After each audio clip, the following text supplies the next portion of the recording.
Welcome to a short Pilates mat work sequence in which we'll work with the spine and mobilising the spine. Let's come down onto the back. I'm going to just roll through the length of the spine to come onto the floor. And it's often not a bad idea just to pop a lightly folded towel or blanket, or if you have a half block, you can always pop a half block in underneath the back of the head to keep the neck lengthened out without having to put a lot of effort into it. And it does help the muscles in the back of the neck to stretch when we support it in the lengthened position. So it's actually more beneficial than persevering with an arching neck. The first thing we're going to do is align the spine to the neutral spine position. So let's lift the hips up and lengthen the waist out of the hips and bringing the pelvis through to the mat and balancing the weight out right side, left side.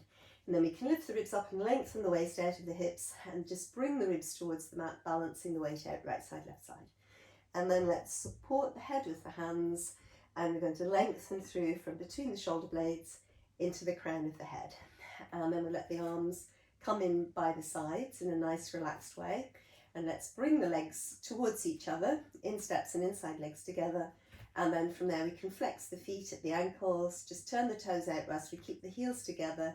We pop the toes back to the mat and then bring the heels in line with the toes.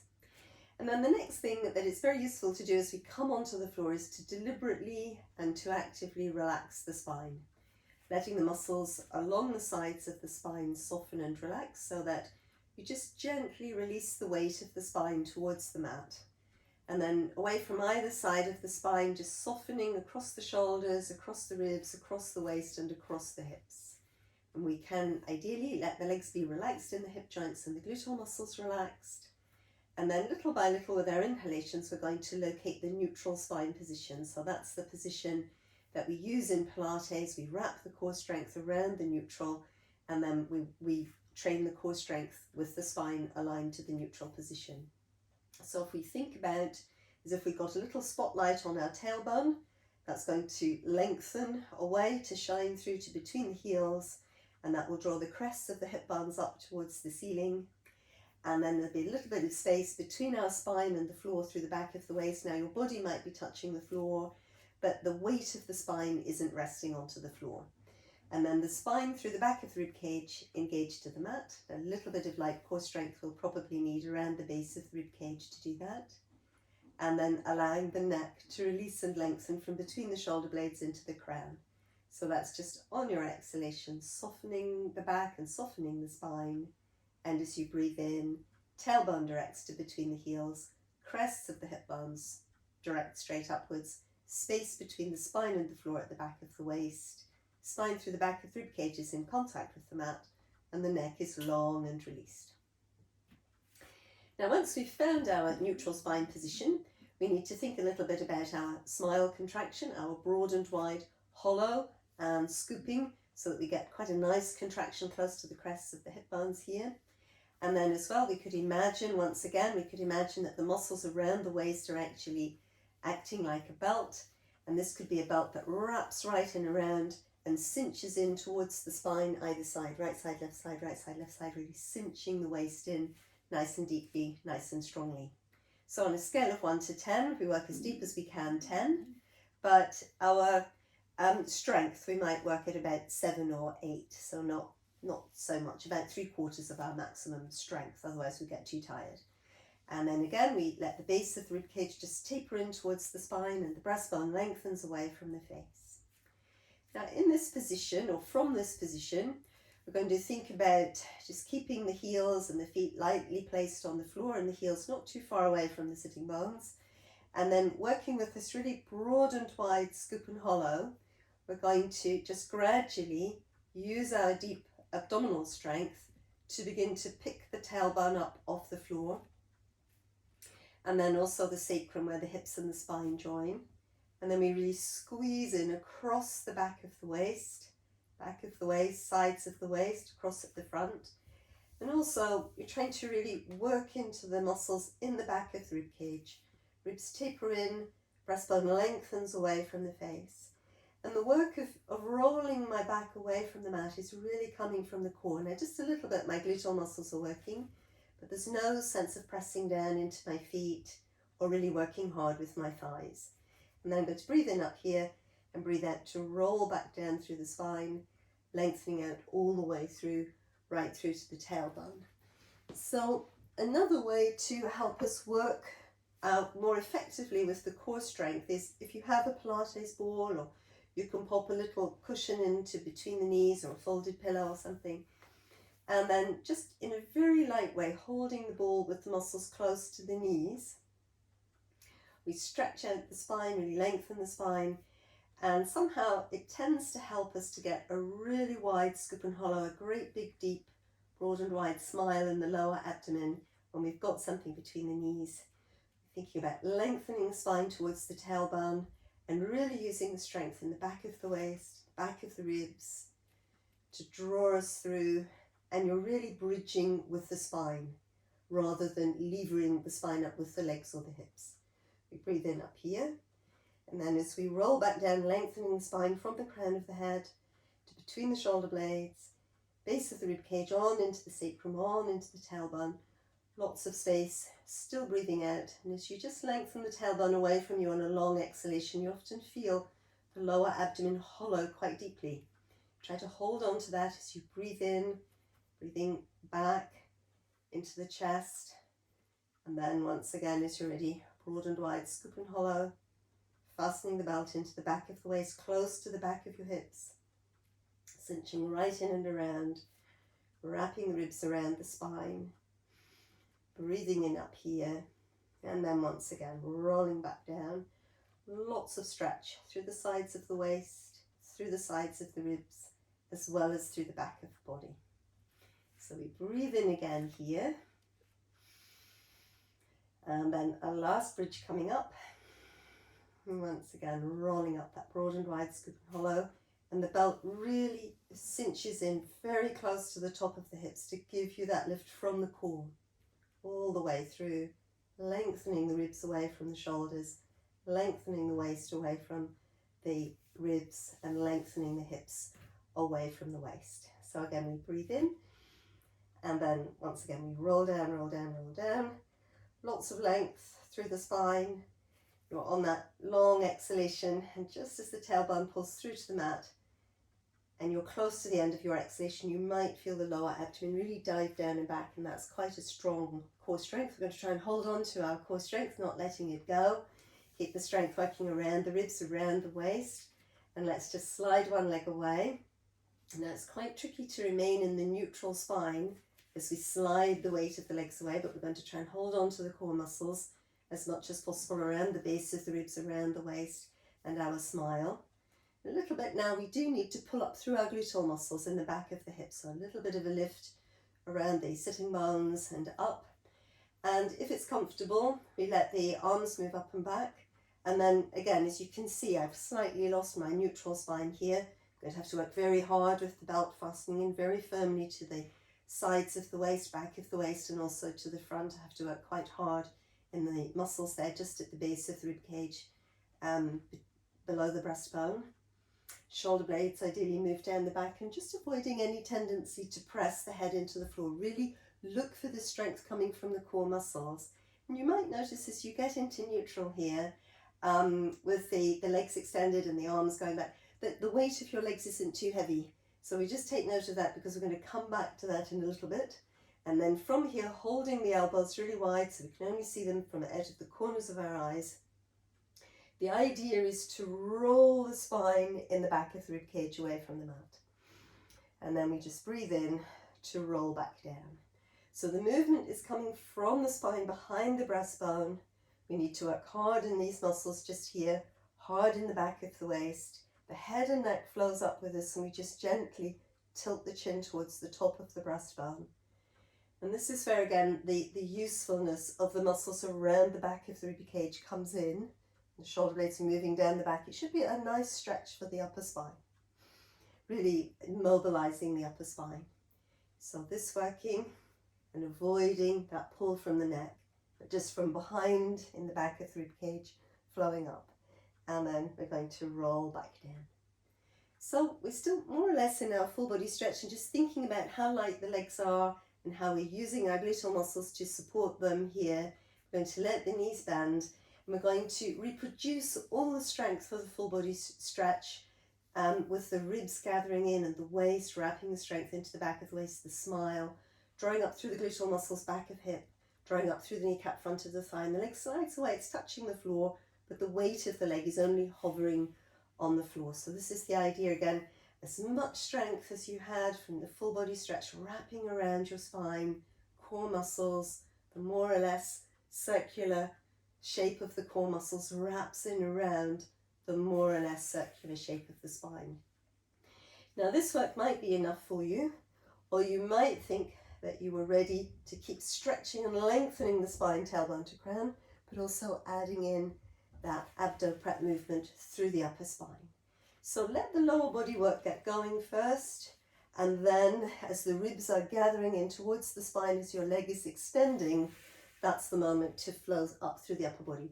So what happens is the leg moves away, there's lots of strength here, waist is working, legs extending, spine stretching towards that leg, and then because this is already working, it's easier to come up. You counterweight the weight of the leg with this coming up.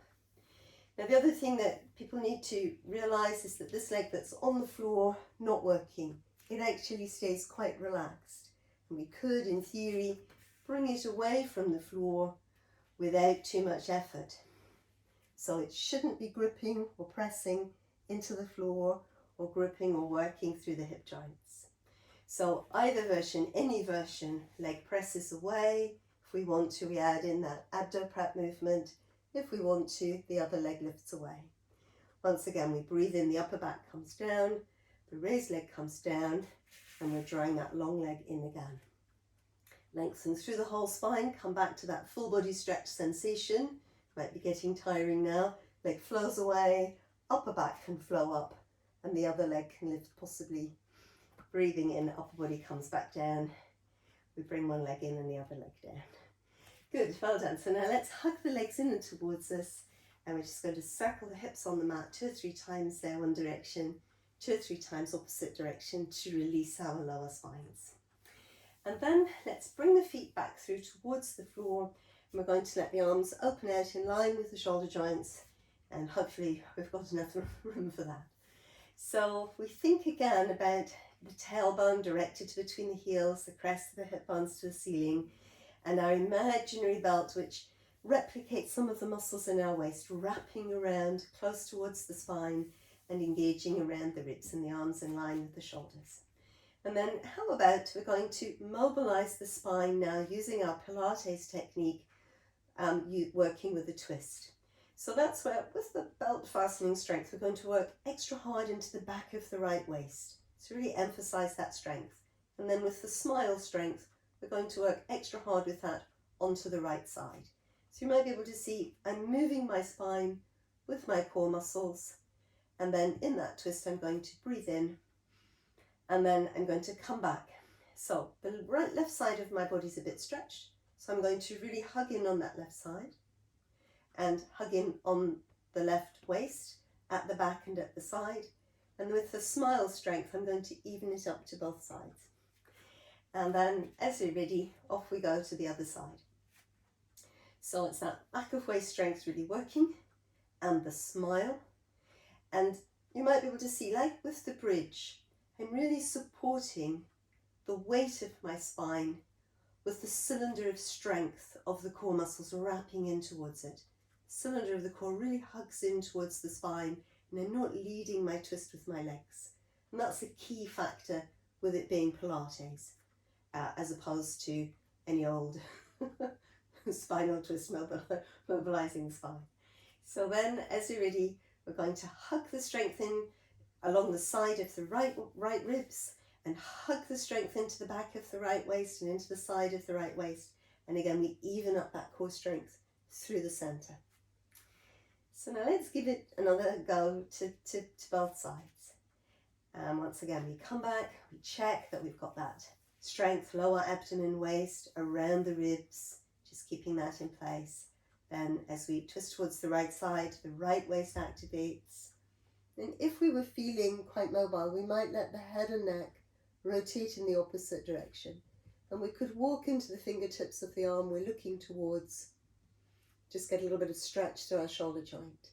Now, as we come back, again, just thinking about engaging in the left side of the ribs and avoiding pressing your head and neck into the mat to come back.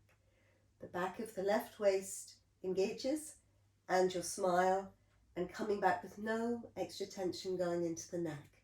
So this is quite key if we're mobilizing the lower spine, avoiding putting tension into the upper spine around the neck and shoulders.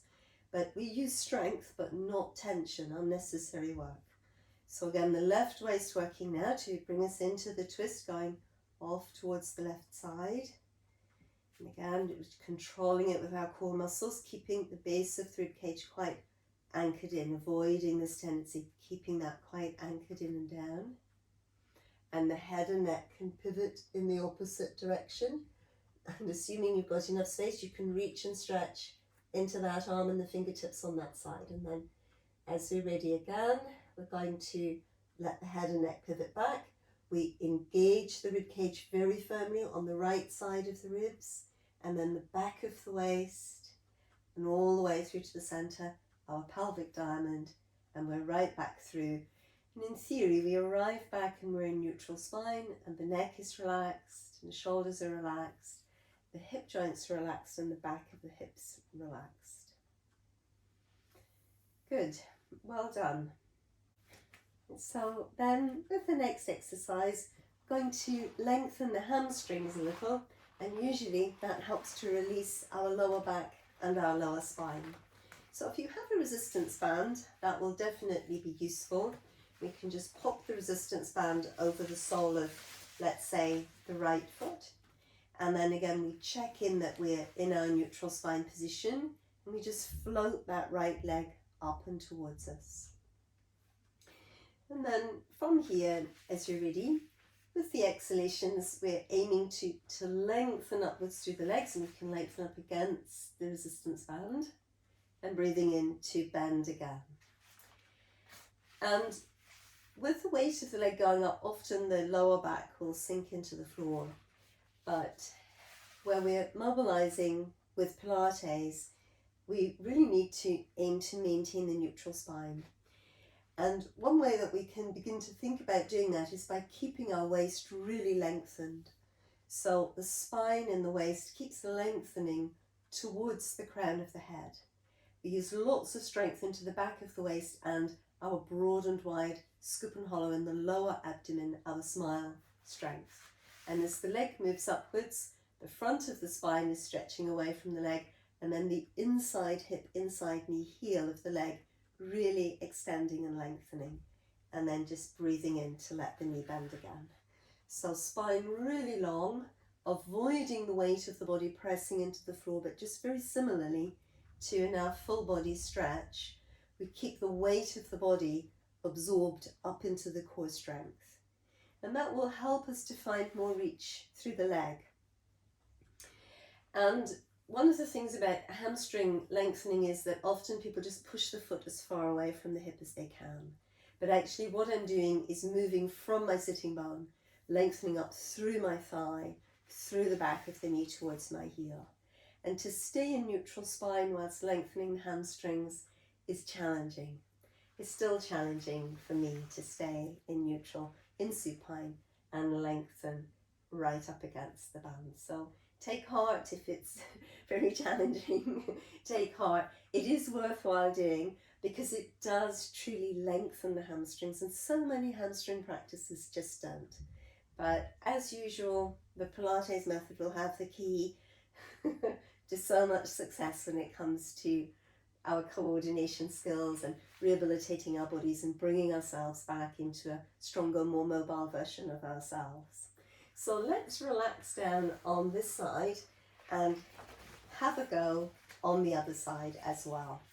So we can just once again pop the resistance band over the sole of the foot, and especially I place the resistance band more forward on the foot rather than in the middle of the foot or to the back of the foot. And just again checking that your spine's nice and spaced out. And then once more with a sense of the neutral spine alignment and the core strength, really hugging in, the cylinder of the core strength, hugging into the more or less cylindrical shape of the spine.